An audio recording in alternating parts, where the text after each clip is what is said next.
What's going on, everybody? Welcome back to another episode of The Loud Bostonian. Today's episode is going to be just a review of some trailers that dropped yesterday that I just really want to talk about. But before we get to any of that, I just want to say that last Thursday, my wife and I gave birth to our son. Well, I didn't give birth, my wife did, to our son Sam. And we're having an awesome time, getting used to the new baby. My daughter, who's only 2, loves him. And we're having the best time right now. And we love the little guy, and we can't wait to, develop him into the little fun toddler that his sister has become. So, real good on that front for us. Anyways, so let's get into this. So there are 2 trailers that dropped yesterday that I've watched like 1,000 times. I don't know why. I had no idea they were coming out. So when they dropped, I was real excited to see them, and I couldn't believe it. The first one we'll talk about is Toy Story 4. Toy Story 4, obviously, is the sequel to all the other Toy Stories, 1 through 3, and it's a film that, honestly, I didn't think they should have made. The Toy Story 3 was the perfect ending to the story of the toys. The passing of the torch from Andy to the little girl. It was really a perfect ending to that series, and I didn't think they should have made this movie. And since they announced it, I was, unenthused about it. And when I saw the promotional stuff that they've done, like the little snippets, the teases of them, if you will, nothing has really worked for me at all.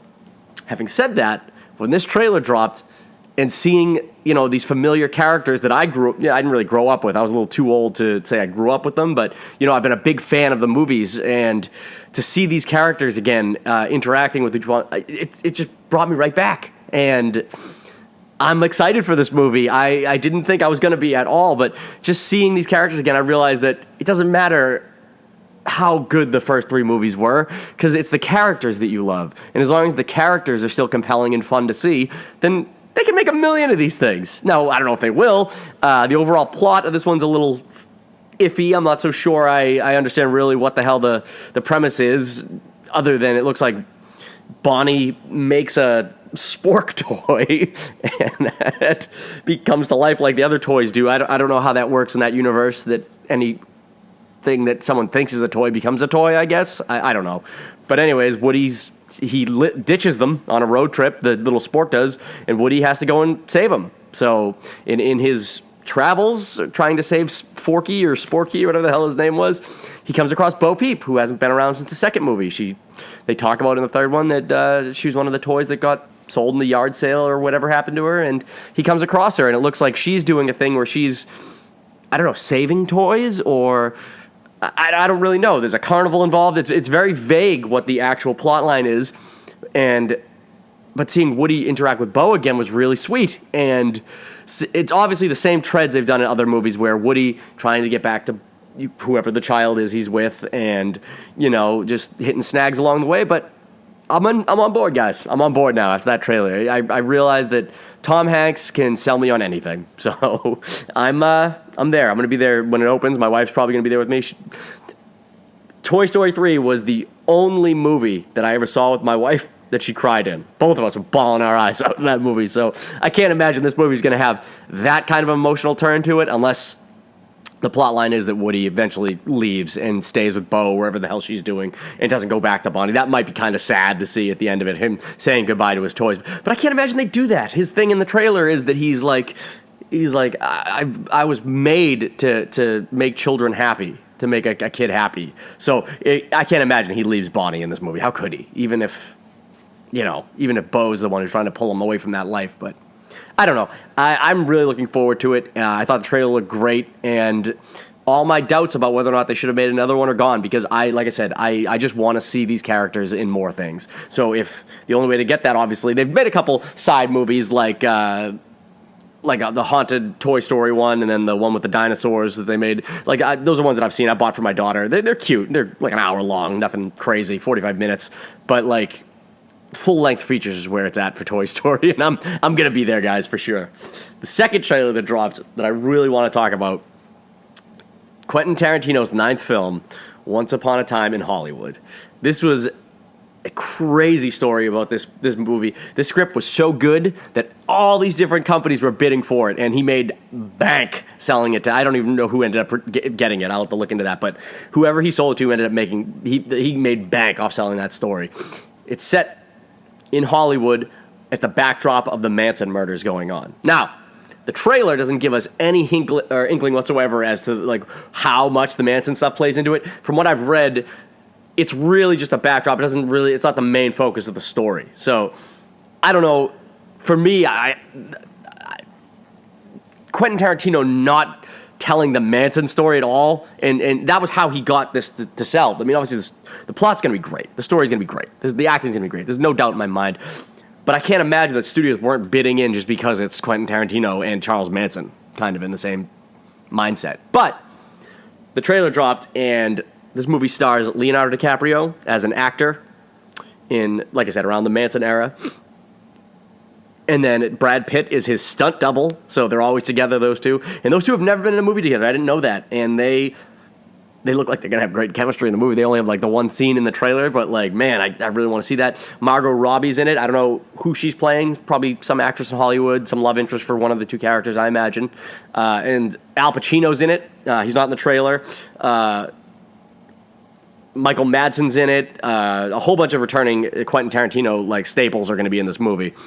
Quentin has come out and said that this is the movie he's done that is most like Pulp Fiction, which Pulp Fiction is up there right there, is my favorite of the Quentin Tarantino movies. Obviously, Kill Bill's actually pretty close, Volume 1, but I love Pulp Fiction. That was probably my favorite movie of all time for the longest time. And, you know, I'll have to look back now. I've seen so many more movies.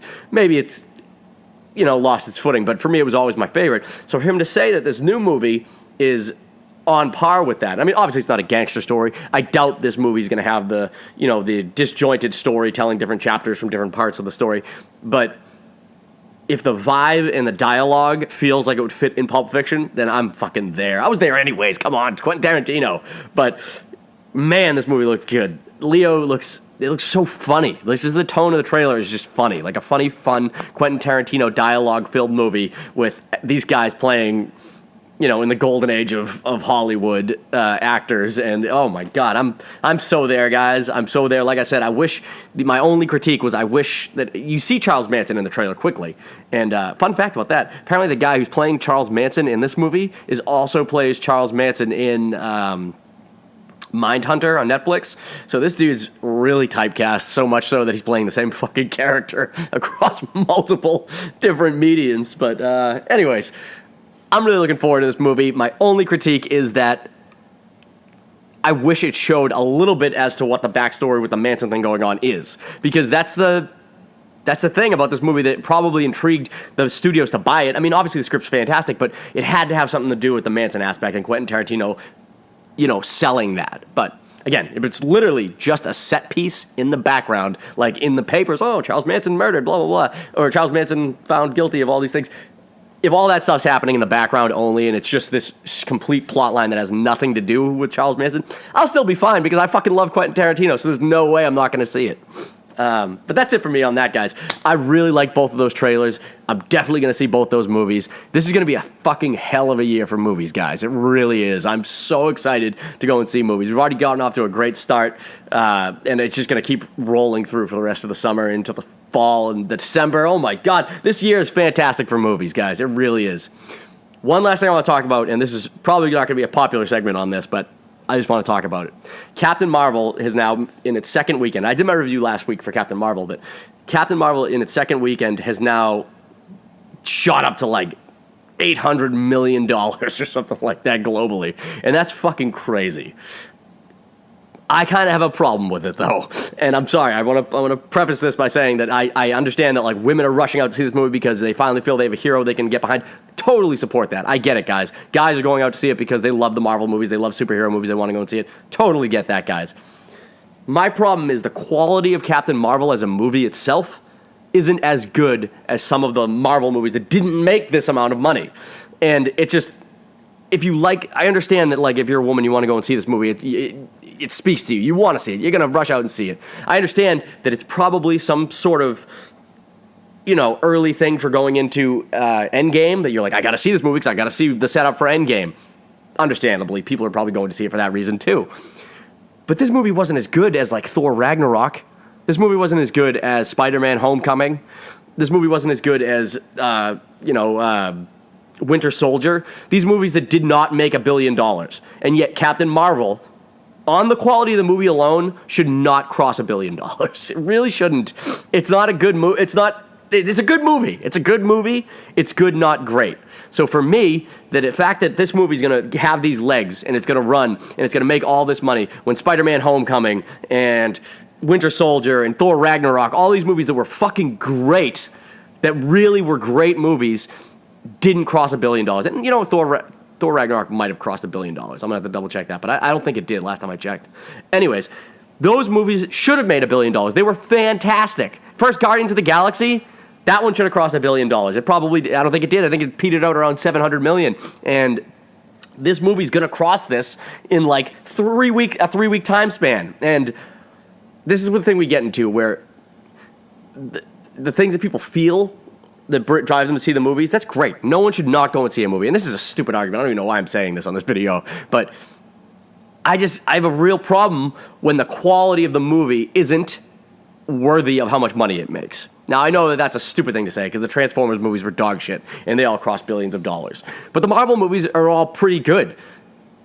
But there were better Marvel movies that didn't cross $1 billion.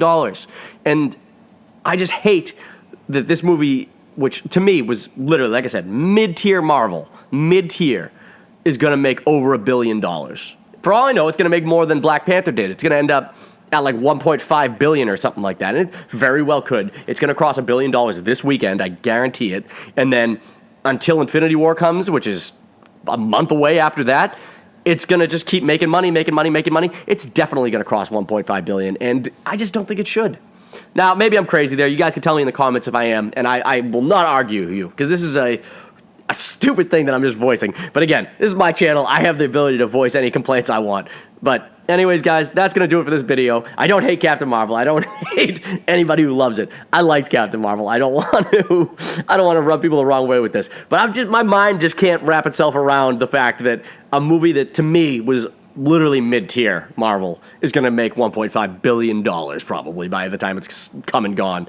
And it just shouldn't, when other movies that were better didn't.